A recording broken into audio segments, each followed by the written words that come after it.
रेभेन्सा विश्वविद्यालय प्रशासनिक संकट हॉस्टेल दायित्व ओहरिले 29 जन अध्यापक आउ रेजिस्ट्रार को देइछंती समूह इस्तफा पत्र क्लास वर्जन करिछंती प्रोफेसर एवं अध्यापक माननकु विधायकों गाली गुलजर प्रतिवाद करा जायछि। रेसिडेंस कमिटी बैठक में विधायकों आचरण को करा जायछि निंदा।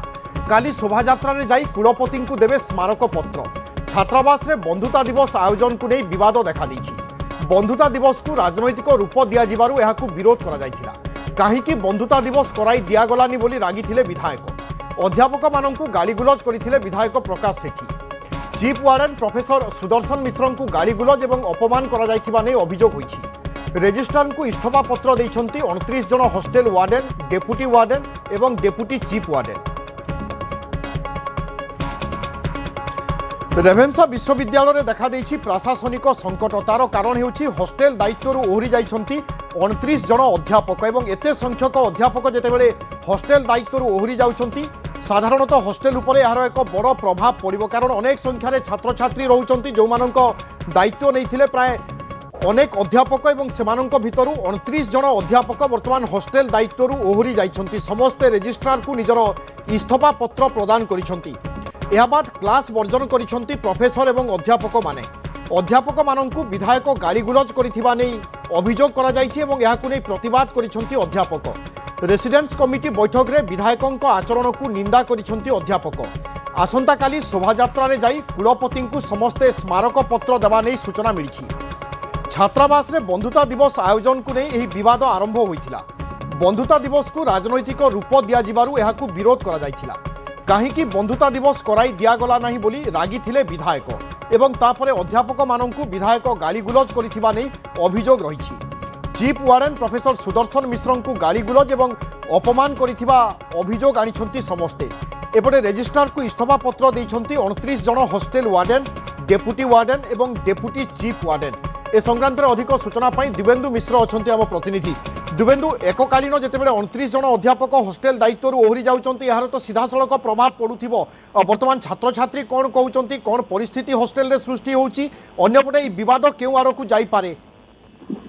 देखो आम जब कह गत शनिवार दिन अर्थात 1 तारिख दिन राति जिते छात्र मैंने ईस्ट हॉस्टेल छात्र मैंने जो मैंने अंतेवासी अच्छा से बंधुत्व दिवस पालियापी एकाठी होते परदिन अर्थात 2 तारिख दिन सकाଳେ जे ईस्ट हॉस्टेल डेपुटी वार्डन अच्छा सी 2टी रूम रे ताला पकड़ा नहीं ये बद सूत्रपात होता। परवर्ती समय अंतेवासी मैंने ईस्ट हॉस्टेल सामने बसिकी आंदोलन करते डेप्टी चीफ इस्तफा दाबी करते।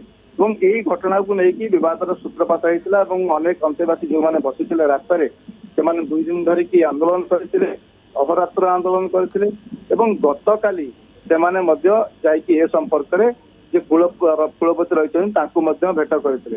जो मैंने अच्छा वार्डन चीफ वार्डन कथा कहतु जो मैंने विभिन्न हॉस्टेल जो मैंने वार्डन दायित्व अच्छा डेपुटी वार्डन दायित्व अच्छा से आसी छात्र छात्री को बुझाशुझा करते कि तार कौन सुफल मिल नाला। किंतु परवर्ती समय जिते आंदोलन चलता से समय कटक सदर विधायक जी अच्छा प्रकाश सेठी सेठी आसिक पहुंची सी जहाँ ये रही चीफ वार्डन रही प्रोफेसर सुदर्शन मिश्र को गाड़ी गुलज और अपमानित कर गोटे अभियोग बर्तमान जो आसी आकू नहीं गोटे जरूरीकालीन रेसिडेंसी कमिटी बैठक बसी जो वार्डन मैंने अच्छा जो मैंने रुटारे अच्छा शिक्षक मैंने अच्छा से भर एक बैठक बसला से बैठक में जो विधायकों आचरण को बड़ा निंदा कर प्रतिवाद जो जिते गुड़िए हॉस्टेल अच्छी से हॉस्टेल दायित्व समस्ते जो मैंने वार्डन अच्छा चीफ वार्डन समस्ते इस्तफा दे अर्थात पाखापाखि आम जब कह 29 जन हॉस्टेल जो मैंने वार्डन अच्छा डेपुटी वार्डन चीफ वार्डन को मिसले रेजिस्ट्रार को इस्तफा पत्र देते। ये गोटे बड़ संकट बर्तमान आम कहीपर रेभेन्सा विश्वविद्यालय जो हॉस्टेल रही से हॉस्टेल परिचालना रही द्वितीय कथा जो रुटा रही ये माने कार्य बंद आंदोलन संकट को केमिति समाधान करा जाउची एवं ए विवादर गति केउ आड़कु ता उपरे नजर रहिबो। धन्यवाद दिवेंदु।